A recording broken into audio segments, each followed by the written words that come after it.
based on the current rankings, bracket brought to you by AT&T, you see the 4 teams with the bye, and you see the matchups. Now, look at how we're doing 11 and 12 now. We're not projecting teams. These will be the 4th and 5th highest ranked conference champions. Logic would dictate if Virginia beats Duke, they'll go into that 11 spot, and the 12 spot then would go to the American champion. What's up, Review crew? Y'all already know what it is, man. It's Tuesday, so we are going over the college football playoff rankings, reveal selection show, whatever you want to call it. And we did get some movement with Texas A&M losing this week to Texas. Arch man, first of all, he looked amazing. Like, what he did that game, I remember I called my friends and I was like, man, why don't Arch just run the ball? Like, they giving him like 15 yards of leg room. Like, even if they cut down, you cut that in half, you getting 7 yards of carry, bro. You got to take that. Lo and behold, that man started running that football. He looked great. Took down Texas A&M, which I was kind of rooting for, man, because I wanted to see who was phony in the SEC. That's what I'd be looking for as a Big Ten fan, just to see who ain't really what they say they are. But let's get to the rankings, man. So we got number 12. It's gonna be the conference champ. It'll probably be like Tulane, James Madison, somebody like that from one of the G6 conferences versus Oregon. So they won't really matter. Oregon will definitely handle business there. Then we get Alabama versus Oklahoma, SEC matchup. Then we get the 11 conference champ versus Ole Miss, which is probably going to be somebody from the ACC, probably like Virginia, I think is the team that they think is going to take it. So probably them. And then you got number 10, Notre Dame versus number 7, Texas A&M. So Texas A&M has been number 3 pretty much since the selection show started. They did drop 4 spots after losing that game to Texas. Then we got, in the second round, we'll have Oregon versus Texas Tech. Texas Tech is going to have that bye week as the number 4 seed. That might change a little bit depending on what happens with the Big Ten championship as well as the SEC championship. We're going to talk about that tomorrow, though. Then we got number 9, Alabama versus number 1, Ohio State. We got number 6, Ole Miss versus number 3, Georgia. Then we got number 10, Notre Dame versus number 2, Indiana. Now, all of these games, I think, are going to be good for the most part. All these teams kind of like, they have a bit of poison for the opposing team. But I just think with what people say about Ohio State and how we don't look that great against the run, I think that's tomfoolery. I don't believe that. I think we'll handle Alabama. They don't really got a good running game anyway. Got to keep Ty Simpson at bay. Make sure we're over Bernard and Ryan Williams. And I think ultimately their defense just won't be able to be enough to stop our offense. I think we'll be able to score more than they can, which of course will result in a win. I think Oregon takes care of TTU, Texas Tech. I'm not gonna lie to you.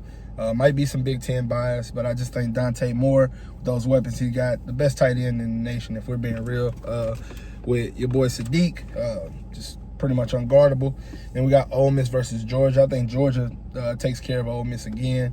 I don't think that's really going to be a challenge for them. The one that's going to be challenging, though, is number 10, Notre Dame versus number 2, Indiana. Now, with Ohio State playing Indiana this week, we'll be able to see a lot of what Indiana is actually capable of. They might win that game. I don't think they will, but, hey, you never know. They've been the number 2 team the entire year. I think they honestly got the second most complete team. The problem with them is they haven't proven themselves in the trenches just yet. I'm interested to see how they look against Notre Dame. Notre Dame's offensive line is pretty damn good. But outside of that fact, you still got to tackle Jeremiah Love, and nobody's been able to do that all season long. He's looked phenomenal. Probably going to be in New York for that Heisman ceremony. So I actually think Notre Dame will take care of business there. But I will say it's an asterisk on that. Once I see Indiana play like a really good team, be able to see more of, what that might look like. So I might touch back on that after this weekend, Selection Sunday. Probably do that. So that would lead us to Oregon versus OSU, a rematch of last year's quarterfinal. Or was that the semi? Yeah, that was the quarterfinal. I just I think that the game will look about the same. I don't think we'll dominate them the way we did last year, but I don't think that's because Oregon's better or Ohio State's worse. I think that's because Ohio State is better at clock management. If you watch that Michigan game, you seen us run off 12 minutes in the third and fourth quarter, and then kick a field goal to pretty much seal the game. The game was already won, but that level of domination in the trenches that you've seen from Ohio State is what they've been gearing toward. A lot of people had comments about their offensive line maybe being weaker than other offensive lines, but I don't think that's the case, man. I think that those boys are stout up front. You got C.J. Donaldson. You got, of course, Bo Jackson, Isaiah West, James Peoples. It's running by committee. Bo Jackson will have the most of those carries, and that kid's been electric pretty much all season long, just keeps getting better and better. So I think we take down Oregon in that semifinal. Then you get Georgia and Notre Dame. As good as Notre Dame has been, I just think it's going to come down to coaching in that. Marcus Freeman, a hell of a coach, Buckeye legend, but Kirby Smart is not to be trifled with. I feel like they have enough on offense as well as defense for the most part to keep Jeremiah Love, limit his production a little bit. He probably still have 100 yards, which is crazy saying limit, but he still got 100 yards. But on anybody else in the playoffs, man, he can go off for like 160, 175. Dude is just like that. But I think Georgia will take care of business against Notre Dame, which will lead us to the OSU and UGA championship game. I kind of want that. My best friend is a Georgia fan. It'd be kind of fun to talk shit to him, get revenge from that year that they assaulted Marvin Harrison Jr. in the end zone, to much avail when they ended up winning the game. I just don't think that they could handle us on either side of the ball.